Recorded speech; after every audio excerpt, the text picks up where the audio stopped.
آج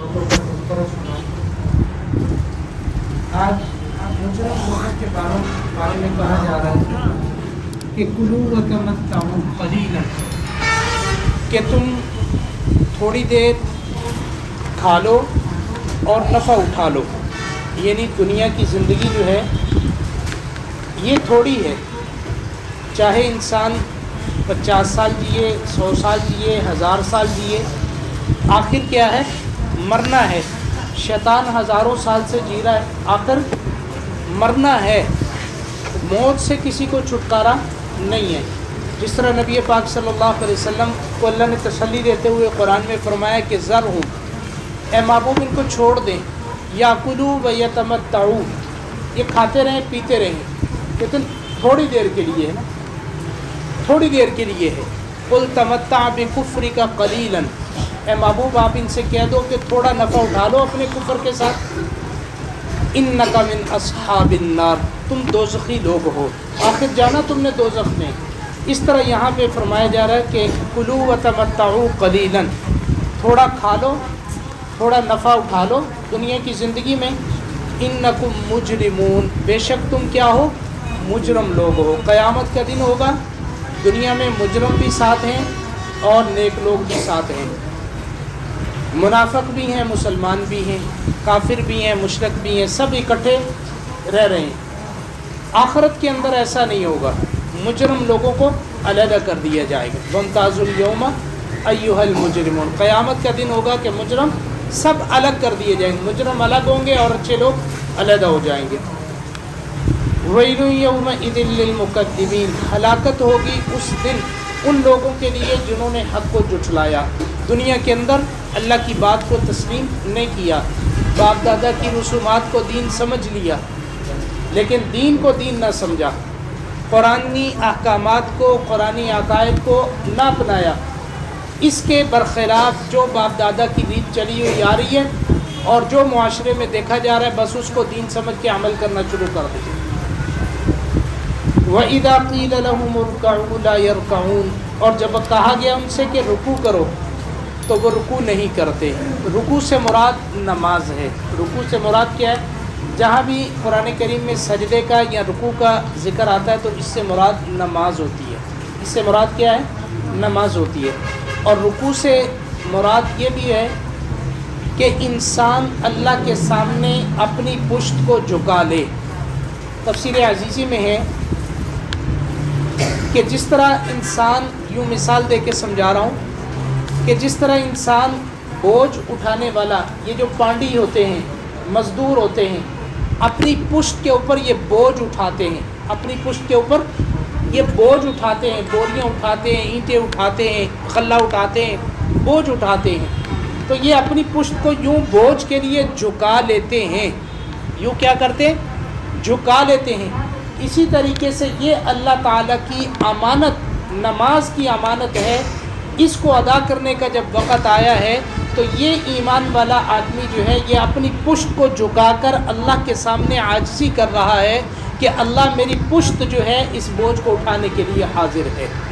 جب یہ اسی رکوع سے اٹھ کے کھڑا ہوتا ہے تو اس کے گناہوں کا جتنا بوجھ ہوتا ہے اس کو نیچے گرا دیا جاتا ہے، اس کے گناہوں کا بوجھ نیچے گرا دیا جاتا ہے. پھر یہ سجدے کے اندر بالکل پاک صاف ہو کے اللہ کی بارگاہ میں سجدہ کرتا ہے. بے نمازی دنیا کے اندر جو نماز نہیں پڑھتا اس کی بڑی سخت سزا ہے. آج ہم نے اس کو معاشرے کے اندر معمولی عمل سمجھ لیا، نماز پڑھ لیں ٹھیک ہے، نہ پڑھ لیں تو تب بھی ٹھیک ہے، ہم یہ سمجھتے ہیں. 4 امام ہیں جن کی فقہ اس وقت دنیا میں رائج ہے، مشہور: امام احمد، امام شافعی، امام مالک، امام ابو حنیفہ رحمۃ اللہ علیہ. امام احمد رحمۃ اللہ علیہ فرماتے ہیں کہ جو نماز، ایک ہفتے کی نماز کی بات نہیں کر رہا ہے، ایک دن کی نماز کی بات نہیں کر رہا ہے، ایک مہینے کی نماز کی، ایک سال کی زندگی کی نمازوں کی بات نہیں کر رہا. امام احمد رحمۃ اللہ علیہ فرماتے ہیں کہ جس نے ایک نماز چھوڑ دی اس کی سزا یہ ہے کہ اس کو قتل کر دیا جائے، کیونکہ وہ کافر ہو گیا ہے، وہ کافر ہو گیا ہے. صحابہ فرماتے ہیں کہ ہم یہ بات دیکھ لیتے تھے، جو آدمی نماز پڑھتا تھا ہم سمجھ لیتے تھے یہ مسلمان ہے، جو نماز نہیں پڑھتا تھا ہم سمجھتے تھے یہ کافر ہے. یہ کیا ہے؟ کافر ہے. تو تو امام احمد رحمۃ اللہ علیہ کا فتویٰ یہ ہے کہ جو ایک نماز چھوڑ دے تو اس کو قتل کر دیا جائے، وہ کافر ہو گیا ہے۔ امام مالک اور امام شافعی رحمۃ اللہ علیہ فرماتے ہیں کہ یہ کافر تو نہیں ہوا، اگر نماز کا انکار نہ کرے گا تو کافر تو نہیں ہوا، لیکن نماز کے چھوڑنے پر اس کو قتل کر دیا جائے۔ امام مالک اور امام شافعی رحمۃ اللہ کا فتویٰ کیا ہے کہ نماز کے چھوڑنے پر یہ کافر تو نہیں ہوا، لیکن یہ گناہ اتنا بڑا ہے کہ اس کو دنیا میں رہنے کا کوئی حق نہیں، اس کو قتل کر دیا جائے۔ اور امام ابو حنیفہ رحمۃ اللہ علیہ چوتھے جو امام ہیں جن کے ہم بھی مقلد ہیں، وہ فرماتے ہیں کہ ایسے آدمی کو قتل نہ کیا جائے بلکہ اس کو قید میں ڈال دیا جائے۔ اگر یہ توبہ کر لے، سچی توبہ کر لے کہ میں آئندہ نماز نہیں چھوڑوں گا، تو پھر اس کو نکالا جائے، نہیں تو عمر قید سزا اس کو دے دی جائے۔ اب یہ چاروں ائمہ کے نزدیک ایک نماز کی سزا بتا رہا ہوں آپ کو، نمازیوں کے قبرستان کے اندر بے نمازی کو دفن نہ کیا جائے۔ اب اندازہ لگاؤ کہ آج نماز کو چھوڑنا ہمارے لیے کتنا آسان کام ہو گیا ہے، ہم سمجھتے نہیں ہیں کہ نماز بھی کوئی چیز ہے۔ تو فرمایا کہ یہ وہ لوگ ہیں کہ جن کو دنیا کے اندر کہا جاتا تھا کہ رکوع کے لیے آ جاؤ، نماز کے لیے آ جاؤ، جھک جاؤ اللہ کے سامنے، تو یہ نہیں جھکتے تھے، نماز نہیں پڑھتے تھے۔ آج ہم اپنے گھروں میں اندازہ لگا لیں کتنے نماز پڑھنے والے افراد ہیں اور کتنے بے نمازی افراد ہیں۔ ایک نمازی کی نحوست امام ابو حنیفہ رحمۃ اللہ علیہ نے کیوں فرمایا کہ اس کو قید کر دو؟ اس لیے کہ اس کو زمین میں چلنے کا حق نہیں ہے، اس کی نحوست پھیلے گی، اس کی کیا ہوگی؟ نحوست پھیلے گی، اس کو قید کر دو۔ تو آج ہمارے گھروں میں نحوستیں موجود ہیں، ہم کیا کہہ سکتے ہیں؟ تو فرمایا کہ وَيْلٌ يَوْمَئِذٍ لِّلْمُكَذِّبِينَ، ہلاکت ہے اس دن جو آج حق جھٹلا رہے ہیں ان لوگوں کے لیے جو قرآن کی باتوں کو نہیں مان رہے۔ فَبِأَيِّ حَدِيثٍ بَعْدَهُ يُؤْمِنُونَ، بس اس کے بعد کون سی بات ہوگی جس پر ایمان لاؤ گے؟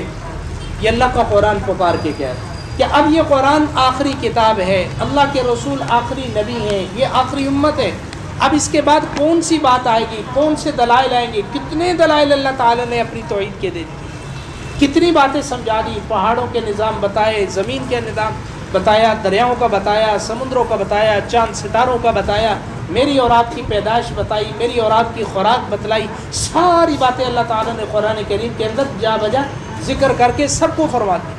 اب اللہ تعالیٰ پوچھ رہے ہیں کہ اب اس کے بعد کون سی بات ہوگی جس پر تم ایمان لاؤ گے؟